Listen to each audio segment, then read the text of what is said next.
Muy buenos días, feliz lunes, es una nueva semana y estoy muy contento de compartir con ustedes esta continuación de nuestra reflexión de Primera de Tesalonicenses en su capítulo final, el capítulo número 5.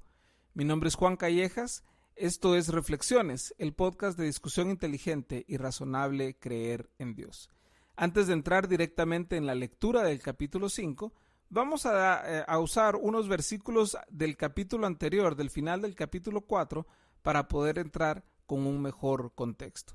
Así que arrancamos nuestra lectura de hoy en Primera de Tesalonicenses capítulo 4, verso 13, leyendo de la Nueva Traducción Viviente.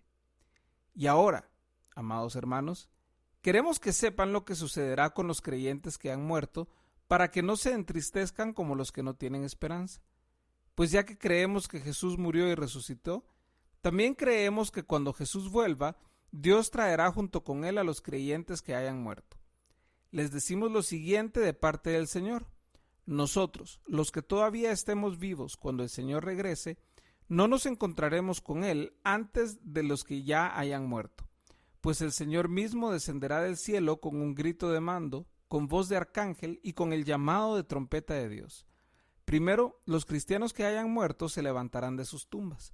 Luego, junto con ellos, nosotros, los que aún sigamos vivos sobre la tierra, seremos arrebatados en las nubes para encontrarnos con el Señor en el aire. Entonces estaremos con el Señor para siempre. Así que anímense unos a otros con estas palabras. Fin del capítulo 4. Capítulo 5. Ahora bien, amados hermanos, con respecto a cómo y cuándo sucederá todo esto, en realidad no es necesario que les escribamos, pues ustedes saben muy bien que el día del regreso del Señor llegará inesperadamente como un ladrón en la noche. Cuando la gente esté diciendo, todo está tranquilo y seguro, entonces les caerá encima la catástrofe tan repentinamente como le vienen los dolores de parto a una mujer embarazada, y no habrá escapatoria posible. Pero ustedes, amados hermanos, no están a oscuras acerca de estos temas, y no serán sorprendidos cuando el día del Señor venga como un ladrón, pues todos ustedes son hijos de la luz y del día, no pertenecemos a la oscuridad y a la noche. Así que manténganse en guardia, no dormidos como los demás, estén alerta y lúcidos.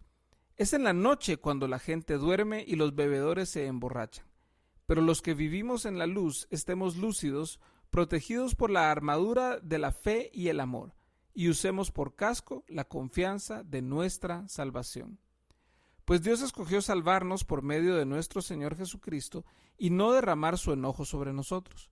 Cristo murió por nosotros para que, estemos vivos o muertos cuando regrese, podamos vivir con Él para siempre. Así que aliéntense y edifíquense unos a otros, tal como ya lo hacen. Amados hermanos, honren a sus líderes en la obra del Señor. Ellos trabajan arduamente entre ustedes y les dan orientación espiritual. Ténganles mucho respeto y de todo corazón demuéstrenles amor por la obra que realizan y vivan en paz unos con otros. Hermanos, les rogamos que amonesten a los perezosos, alienten a los tímidos, cuiden con ternura a los débiles, sean pacientes con todos. Asegúrense de que ninguno pague mal por mal. Más bien, siempre traten de hacer el bien entre ustedes y a todos los demás. Estén siempre alegres. Nunca dejen de orar. Sean agradecidos en toda circunstancia, pues esta es la voluntad de Dios para ustedes los que pertenecen a Cristo Jesús. No apaguen al Espíritu Santo. No se burlen de las profecías, sino pongan a prueba todo lo que se dice. Retengan lo que es bueno, aléjense de toda clase de mal. Ahora, que el Dios de paz los haga santos en todos los aspectos, y que todo su espíritu, alma y cuerpo se mantenga sin culpa hasta que nuestro Señor Jesucristo vuelva. Dios hará que esto suceda, porque aquel que los llama es fiel. Amados hermanos, oren por nosotros. Saluden a todos los hermanos con amor cristiano. Les ordeno, en el nombre del Señor, que les lean esta carta a todos los demás hermanos. Que la gracia de nuestro Señor Jesucristo sea con ustedes. Aquí Pablo concluye la carta a los tesalonicenses, su primera de 2 cartas a los tesalonicenses.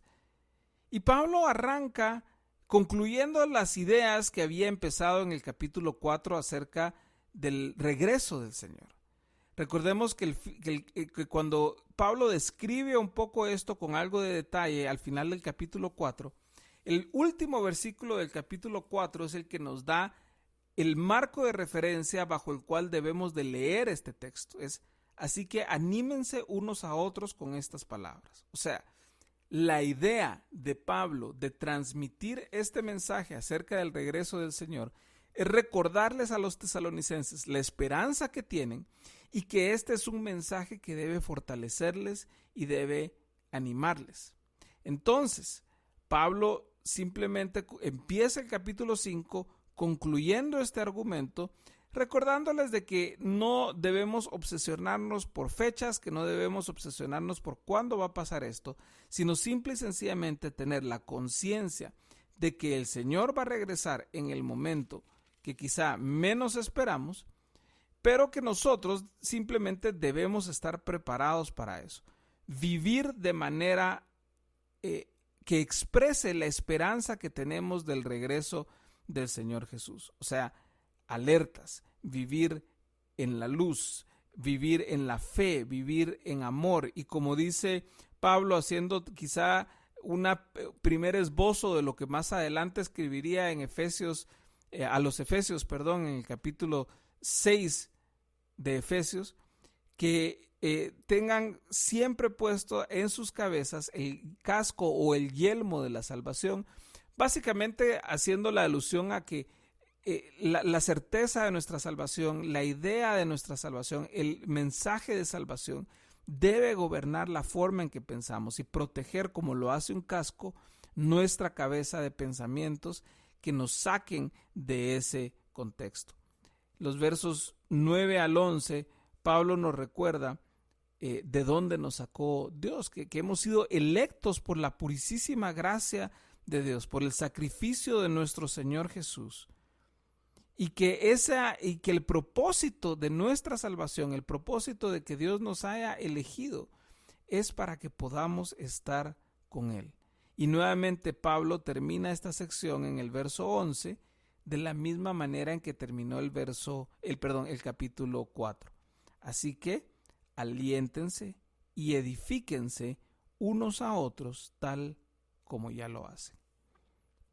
Pablo concluye o continúa más bien la carta de los versos 12 al 19, dándole a los tesalonicenses algunas instrucciones muy prácticas para la vida. El verso 12 arranca implorando de que como miembros de la iglesia en Tesalónica deben honrar a los líderes en la iglesia en Tesalónica. Ahora es muy interesante que aquí la palabra que utiliza Pablo para referirse a los líderes o a los que están por encima de ellos no es la palabra que normalmente utiliza para un líder de la iglesia propiamente, como episcopos o como presbíteros, como un obispo, como un presbítero, como un pastor o un ministro, sino usa la palabra proistamenus, que es una palabra que básicamente hace una alusión a aquellos que les han precedido o como quien dice, a aquellos que son más maduros que ustedes en la fe, que ciertamente incluye a los pastores, incluye a los ministros, incluye a los líderes de la iglesia, pero eso también amplía un poco la posibilidad a considerar a aquellos cristianos más maduros que nosotros, aunque no necesariamente estén ocupando puestos o cargos ministeriales, como un ejemplo de aquellas personas que han caminado el camino de la fe y que están haciendo bien su trabajo como cristianos, orientando, fortaleciendo a otros en la fe, enseñando acerca de la fe. O sea que amplía un poquito este concepto y me parece muy interesante como una manera de reconocer el papel del, entre comillas, laico dentro de la iglesia que Pablo está viendo ahí. Y es algo que debemos nosotros valorar y considerar mucho. Pablo llama a los miembros de la iglesia a tenerles respeto, a que les muestren amor, a que aprendamos a vivir en paz entre nosotros. Y luego Pablo entra en estas amonestaciones en el verso 14, que amonestemos a los perezosos, o sea, que les llamemos la atención. Hay un lugar dentro de la comunidad de la fe para llamar la atención a aquellos que o no están viviendo de acuerdo a la fe o están simplemente no haciendo nada con sus vidas.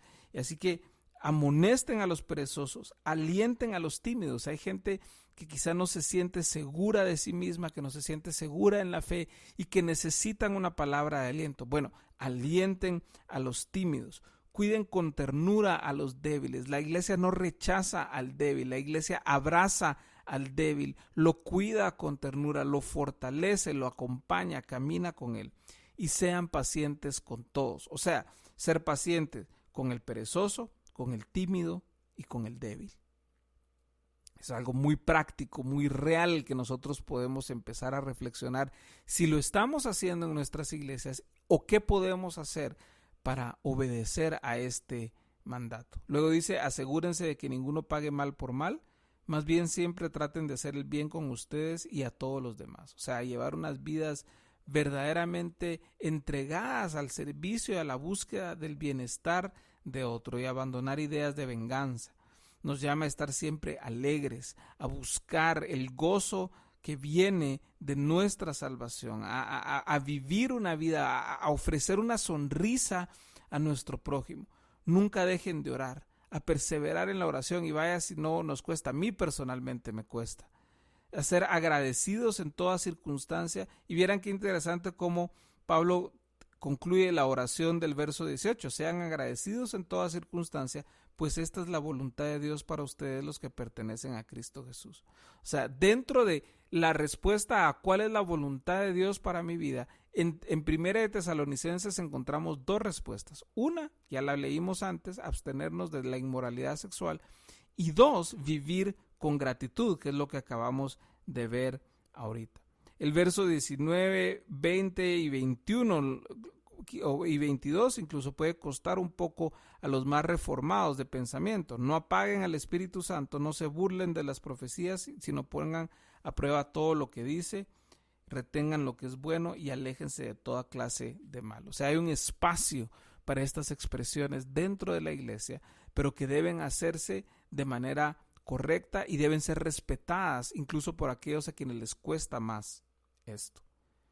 Pablo concluye con esa en su despedida de que la paz de Dios nos santifique por completo. Imagínense, la paz de Dios nos santifique. Pidamos la paz de Dios para ser santificados, para que todo nuestro ser sea guardado hasta el día que el Señor regrese. Pero aquí es donde está la esperanza.